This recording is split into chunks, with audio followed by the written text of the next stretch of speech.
Hello বন্ধুরা, কেমন আছেন? নিশ্চয়ই ভালো আছেন। অনেক দিন পরে আবারও একটা ভিডিও নিয়ে চলে এসেছি।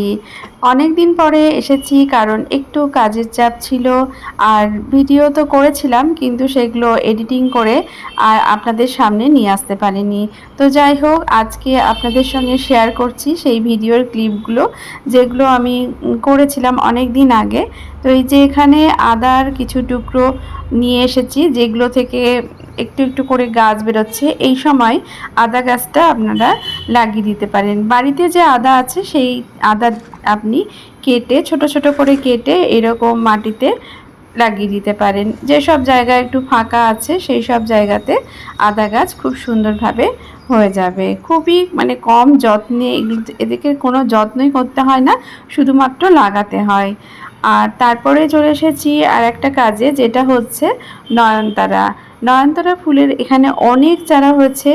বিনা যত্নে যে গাছগুলো হয় সেগুলো কিন্তু আমাদের ছাদ বাগানে অবশ্যই লাগানো উচিত, কারণ এই যে নয়নতারার ফুল এই সময়টা কিন্তু খুব সুন্দর ফোটে, দেখতেও ভালো লাগে। আর এগুলো খুব কম যত্নে আমাদের বাগানকে সুন্দরভাবে সাজিয়ে দেয়।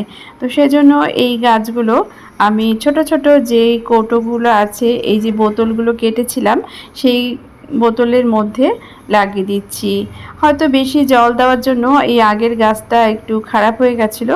তো যাই হোক, আমার কাছে তো প্রচুর চারা আছে, কারণ একবার যদি একটা নয়নতারার গাছ ঠিকঠাক হয়, যে যে দেশি ভ্যারাইটি, তো সেগুলো কিন্তু খুব সহজেই বীজ হয়ে যায়। আমি তো বীজ লাগাই না, এমনিতেই হয়ে যায়। কিন্তু এইবার বীজ করেছিলাম, যেগুলো আমার নয়নতারা বীজগুলো যেই ফুলগুলো একটু ভালো ছিল দেখতে, একটু আনকমন হয়েছিল, সেই বীজগুলো আমি লাগিয়েছিলাম। তো তার থেকে এই চারাগুলো হয়েছে। দেখা যাক সেই ফুলগুলো হচ্ছে কিনা। আর তারপরে চলে আসি এই যে ঢ্যাঁড়স গাছের কাছে। ঢ্যাঁড়স গাছের ফলন শুরু হয়ে গেছে। তো অল্প অল্প করে এখন ঢ্যাঁড়স পাওয়া যাচ্ছে। যেহেতু বেশি আমি গাছ লাগাতে পারিনি, গাছ তো লাগিয়েছিলাম কিন্তু সেগুলো ঠিকঠাক হয়নি, সেই কারণে এই অল্প করেই ঢ্যাঁড়স পাচ্ছি। তো যা পাচ্ছি এতেই আমার একটু তো হচ্ছে, কারণ যা হচ্ছে এটাই বাগান থেকে তুলছি, এটাই আমার কাছে অনেক। বাইরে থেকে কিনে নিয়ে এসে সেগুলো তো আমরা খাই, কিন্তু বাগানে পাওয়া তার একটা উপরি পাওনা। আর এখানে যে ফুল তুলে নিলাম, কুমড়ো ফুল, কুমড়ো গাছটাও কিন্তু অটোমেটিক হয়ে গেছে, কারণ সবজির খোসা দিই, খুব সহজে লাগানো যায় কুমড়ো গাছটা। আর একটু যত্ন করলে হয়তো কুমড়োও পাওয়া যেতে পারে। আর এই যে টমেটোর গাছ, এখনও টমেটো হতেই আছে। যদিও এটা আগেকার ভিডিও, আমার এখনও টমেটো হচ্ছে। আর তারপরে চলে এসেছি এই যে এই সজনে ডাঁটা নিতে। সজনে ডাঁটাও কিন্তু খুব সহজেই হয়ে যায়। আমি দেখলাম যে ডালটা আমি খুব অযত্নেই জাস্ট পুঁতে দিয়েছিলাম, তার থেকেই কি সুন্দর ডালটা হয়ে গেল, লেগে গেল। আর প্রথম বছরই ডাঁটাও পেয়ে গেলাম, আগের বছরই লাগিয়েছিলাম, আর এই বছরই কি সুন্দর গাছে ফুল হলো। আর তার সাথে সাথে কিছুটা ডাঁটাও পেয়ে গেছি। দুটো গাছ লাগিয়েছি, দুটো গাছের যে সজনে ডাঁটা সবগুলোই আমি পেরে নিব। সজনে গাছ কিন্তু আপনারা ছাদ বাগানে করতে পারেন, কারণ সজনে পাতা খাওয়া কিন্তু খুবই ভালো। আর এই সজনে ডাঁটা যদি পাওয়া যায় তো এটাও একটা উপরি পাওনা। পাওয়া তো যায়, কারণ আমি যে লাগিয়েছি খুবই, কিন্তু আমার কোনো যত্নই করতে হয়নি, তাতে ফুলও প্রচুর হয়েছিল, ফুলও খাওয়া গেছে। আর অনেকটা ফুল ঝরে গেছে বলেই আমি একটু কমও পাচ্ছি ডাঁটা। তো যাই হোক, যেটুকুন পেয়েছি, এই যে আমার সব সজনে ডাঁটা পাড়া হয়ে গেল। আর তারপরে আপনাদের সঙ্গে কিছুটা ফুলের যে গাছ লাগিয়েছি এই সময় গরমে, যেগুলো খুবই সুন্দর ফুটছে, জবা গাছ। জবা গাছটাও কিন্তু কম পরিশ্রমে হয়, লাগানোর একটু দরকার পড়ে। আর এগুলো হচ্ছে লিলি। লিলি ফুলটা শুধু বাল্ব লাগাতে হবে আপনাকে মাটিতে, আর কোনো যত্নের দরকার নেই। এই যে গন্ধরাজ ফুল, এটা একটু ইম্পর্টেন্ট আমার কাছে, কারণ ফোটেই না। আর এই যে জবা, লক্ষ্মী জবা, এগুলো আমি নার্সারি থেকে নিয়েছি। এটা ডালিয়া এখনও ফুটছে।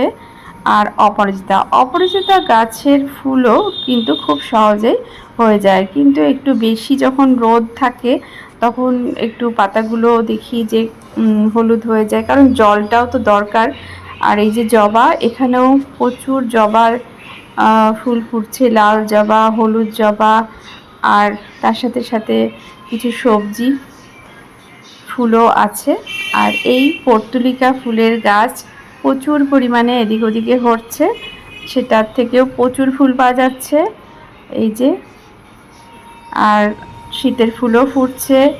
আর একটা সুন্দর জিনিস দেখায়, এই যে ড্রাগনের গাছ, কুশি বেরিয়ে গেছে, খুব সহজে এটাও করা যায়। এত একটা ডাল জাস্ট অযত্নেই লাগানো বলতে গেলে, হয়তো এভাবেই হয়ে যায়। আর একটা বেল গাছ, বেল গাছের এই পাতা দিয়ে আমার পুজো হয়। আর তারপরে চলে এসেছি শিম গাছ, শিম গাছে দুইবার তো ফলন পেলাম। এখন তো গরম পড়ছে, এই ফুলও ফুটেছে, জানি না ফলন পাওয়া যাবে কিনা, দেখা যাক কি হয়। এই যে অনেকটাই ফুল হয়েছে অনেক জায়গাতেই। তো গাছটা আমি এবার এখানে রেখেই দিচ্ছি, এটা গরমে থেকে যাবে, হবে কিনা জানি না, তবে যদি হয় না পরের বার শীতে তাড়াতাড়ি পাবো। এখানে একটা জিনিস আমাদের দেখাচ্ছি আপনাদেরকে, এই যে পোকা, এগুলো দেখে আপনারা কিন্তু একদম ভয় পাবেন না। এখানে আমি সবজির খোসা দিয়েছিলাম, আর তাতে যে গিজগিজ করছে পোকা, সেগুলো কিন্তু একদম ক্ষতিকারক নয়, আপনাদেরকে জানিয়ে দিলাম, কারণ এগুলো আপনাদের হয়তো হতে পারে, ভয় পাবেন না, এগুলো কোনো ক্ষতি করে না, এগুলো অটোমেটিক ছাদ থেকে চলে যায়। সবজির খোসা দেওয়ার জন্য এখানে ওরা খেতে এসেছে। আর তারপরে গাছেদের তো কিছুটা যত্ন থাকে, যে যত্নের জন্য আমরা প্রতিনিয়ত ফুল পাবো, সেটা হচ্ছে এই যে প্রত্যেক দিন চেষ্টা করতে হবে এই শুকনো ডাল, যে পুরনো যে কুড়ি, সেগুলোকে ফেলে দিতে হবে, যেগুলো আর আমাদের যদি থাকে গাছটা আস্তে আস্তে নিস্তেজ হয়ে যাবে।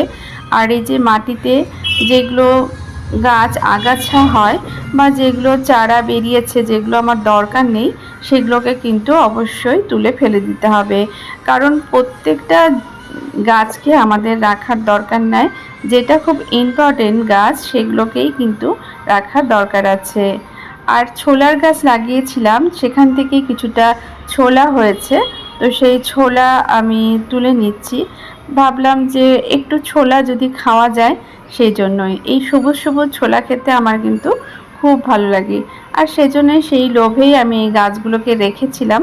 তো বেশি হয়নি, তো যেটুকু হয়েছে ছাদে কাজ করতে করতেই ভাবছি খেয়ে নিব। ছোট ছোট আশা নিয়েই আমরা কিন্তু গাছ লাগাই, আর সেই আশাগুলো অনেক সময় হয়তো সেভাবে পূরণ হয় না, তো তাতে ক্ষতি নেই, যেটুকু পাই সেটাতেও কিন্তু আমাদের আনন্দ প্রচুর থাকে। তাই জন্য এখান থেকে গাছগুলোকে আর রাখছি না, কারণ এখানে অনেকগুলো গাছ বেরিয়ে গেছে। আমাদেরকে কিন্তু ছাদ বাগান করতে গেলে, যেহেতু ছাদ বাগানে জায়গা কম, সেজন্য প্রচুর গাছ হয়তো আমরা বিনা মানে খরচেই হয়তো ফ্রিতেই পেয়ে যাব, সেই গাছগুলোকে ঠিকঠাক জায়গায় লাগানো, সেটা কিন্তু আমাদের দরকার। এখানে করলার যে বীজ থেকে চারা হয়ে গেছে, তো এই চারাগুলোকে এখন লাগিয়ে দিব অন্য জায়গায়, কারণ এখানে তো বাড়তে পারবে না, তো এমন জায়গায় লাগাবো যেখানে একটু হলেও বাড়তে পারে। তো এই যে নতুন নতুন চারা তো তৈরি করব আমরা, সব সময় বীজ ফেলতে থাকবো, আর সেগুলোকে ঠিকঠাক জায়গায় লাগাতেও হবে। আর অতিরিক্ত চারা যদি আপনা আপনি বেরিয়ে যায়, সেগুলোকে কিন্তু মায়া না করে সেগুলোকে ফেলেও দিতে হবে। যেমন এই যে তারাগাঁদা ফুলের গাছটা এখানে যদি হয়ে যায়, তাহলে কিন্তু এখানে 3টে গাছ আছে, তো আমার কাছে ঢ্যাঁড়স গাছ, লঙ্কা গাছ আর এই শিম গাছটা রাখার দরকার। আর তারাগাঁদা ফুলের গাছটাকে সেজন্য অন্য জায়গায় সরিয়ে দিলাম, কারণ এতগুলো তারাগাঁদা ফুলের গাছ হয়েছে, প্রত্যেকটা তারাগাঁদার ফুলের গাছকে আমি জায়গা দিতে পারবো না, আর সেজন্যই এটাকে একটু সরিয়ে দিলাম। তো মাটি শুদ্ধই রেখে দিয়েছি, সেজন্য অসুবিধা নেই, এখন হয়তো ওটা থেকে ফুল পাওয়া যাবে। আর এই জায়গাটা একটু, যেই জায়গাগুলো ফাঁকা আছে সেখানটা একটু গর্ত করে দিয়ে এখানে একটু সবজির খোসা দিয়ে দিব। আসলে আমরা তো বাজার থেকে সার কিনে নিই, কিনে নিয়ে আসি, কিন্তু কত আর কেনা যায়। কিছুটা সবজির খোসা যেগুলো আমাদের বাড়িতে রান্নাঘরে ব্যবহার হয়, সেই সবজির খোসাগুলোকে এইরকম জলের মধ্যে কিছুদিন ভিজিয়ে রেখেছিলাম, আর সেটা অর্ধেক ডিকম্পোস্ট হয়ে গেছে। আর সেটাই আমি এই যে গর্ত করা মাটিতে আমি মিশিয়ে দিব। এরকমভাবে গর্ত করে নিয়েছি, তারপরে উপর দিয়ে মাটি দিয়ে ঢেকে দিব, যাতে করে এই যে মাটির সঙ্গে এই সবজির খোসাগুলো মিশে সার তৈরি হয়ে যায়। তো এই সামান্য একটু পরিশ্রম তো আমাদেরকে করতেই হবে। আর যে সবজির খোসার যে জলটা আছে, সেটা আজকে আমি অল্প অল্প করে বালতির মধ্যে মিশিয়ে, বালতিতে আরও অনেক জল দিব ভর্তি করে, আর 1 মগ করে এই সবজি খোসার জলটা আমি দিয়ে দিচ্ছি, যাতে করে এটা প্রত্যেকটা গাছের হেল্পিং হিসেবে আমি দিতে পারি। তো মাঝে মধ্যে কিন্তু এই জিনিসটাও আমাদেরকে করতে হবে। গাছেদের জন্য এইটুকু কাজ তো আমাদের করতেই হবে। মাঝে মধ্যে সবজির খোসার জল, মাঝে মধ্যে চাল ধোয়ার জল, মাড় বা সবজির খোসা বা হচ্ছে খোল ভেজানো জল, এইসবই যদি আপনারা দিতে পারেন, তাহলে কিন্তু খুব সস্তাতেই গাছেরা সুন্দরভাবে বেড়ে উঠবে। এরপরে আমি এইখানে কিছুটা মাটি রেখেছিলাম, ঢেকে রেখেছিলাম, কারণ হচ্ছে বৃষ্টি হচ্ছিল, হয়তো বাই চান্স যদি বৃষ্টি হয় সেজন্য ভিজে যাবে, সেজন্য আমি শুকিয়ে রেখেছিলাম এই মাটিগুলো। তো এই মাটিগুলো দিয়ে একটা গ্রো ব্যাগ তৈরি করব, গ্রো ব্যাগের মাটি তৈরি করব। সেজন্য এখানে ডালপালা, কাগজ সব কিছুই রাখা আছে, কারণ গ্রো ব্যাগের মধ্যে এগুলো সব কিছুই দেওয়া যেতে পারে। এই যে নিচের দিকেও কিছু কাগজ দেওয়া আছে, আর এই যে কাগজের টুকরো, ডিমের কার্টনগুলো আছে, সবগুলো দিয়ে কিন্তু মাটি করব। কিন্তু এখন আমার কাছে সময় ছিল না, তারপরে আমি চলে এসেছি একটু আপনাদের সঙ্গে কিছু নার্সারি থেকে গাছ নিয়ে এসেছিলাম, ছোট ছোট চারা, যেগুলো আপনাদের সঙ্গে একটু শেয়ার করছি, যেগুলো এখন বাড়তে শুরু করে দিয়েছে। কোনো চারা যখন বাড়তে শুরু করে দেয় তখন কিন্তু খুব ভালো লাগে, কারণ নার্সারি থেকে নিয়ে আসার পরে যে ছোট ছোট চারাগুলো, সেটা ঠিকঠাক যদি মাটির সঙ্গে লেগে যায়, তখন বোঝা যায় যে না, এইবার সে আমাদের মাটির সঙ্গে সে মিশে গেছে, সে বাড়তে শুরু করেছে, তাহলে আগামী দিনে ফুল দিতে পারবে। তো যাই হোক, সেটা তো আপনাদের সঙ্গে শেয়ার করলাম। গাছগুলো একটু ছোট্ট থেকে বড় হয়েছে। আর তারপরে এই যে কিছুটা পালা কেটে দিচ্ছি, কারণ এই যে কুমড়ো গাছটা এইভাবে লতিয়ে লতিয়ে যাচ্ছে, আর যে বুড়ো পাতাগুলো আছে সেগুলোকে কেটে দিলাম, গাছটা যাতে হেলদি হয়। আর উপরের আগালটা একটুখানি কেটে দিলাম, ডালপালা যাতে একটু ছাড়ে। তো সেই কারণেই এই কাজটা করলাম।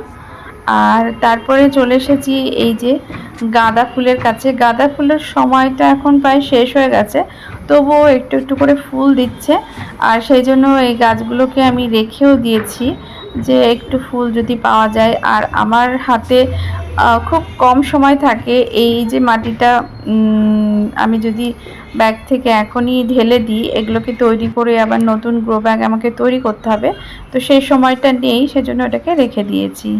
আর এইখানে একটা টগরের গাছ, তার গোড়াতে কি সুন্দর টাইম ফুলের গাছ হয়েছে, তো কত সুন্দর ফুলও হয়েছে। আর এই যে নয়নতারা ফুলের গাছটা, এগুলোও কিন্তু খুব সহজেই হয়, কত সুন্দর ফুল থেকে বীজ হয়, আর সেই বীজগুলো ছড়িয়ে আমার বাগানে প্রচুর হয়েছে। আর করলা গাছ, এই যে করলাটা দেখতে পাচ্ছেন, সেটা কিন্তু হ্যান্ড পলিনেশন করার জন্যই হয়েছে। কারণ আপনাদের সঙ্গে শেয়ার করেছি, আপনাদের সঙ্গে হয়েছে কিনা জানি না, তবে আমার হয়েছে এইবার প্রথম।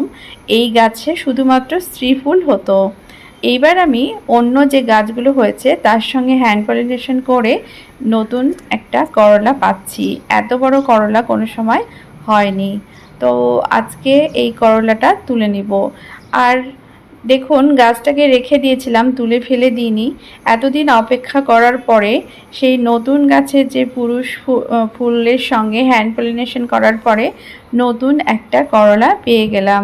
ধৈর্য ধরে থাকলে মানুষ কিন্তু ফল অবশ্যই পায়। এই যে এইখানে দেখতে পাচ্ছেন, একটা এখানে অনেকগুলোই করলা গাছ আছে, তো সেই করলার সঙ্গেই আমি হ্যান্ড পলিনেশন করেছিলাম করলা ফুলের সঙ্গে।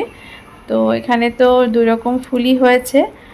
এখান থেকেও করলা নিয়ে নিব, একটু বড়ই হয়ে গেছে।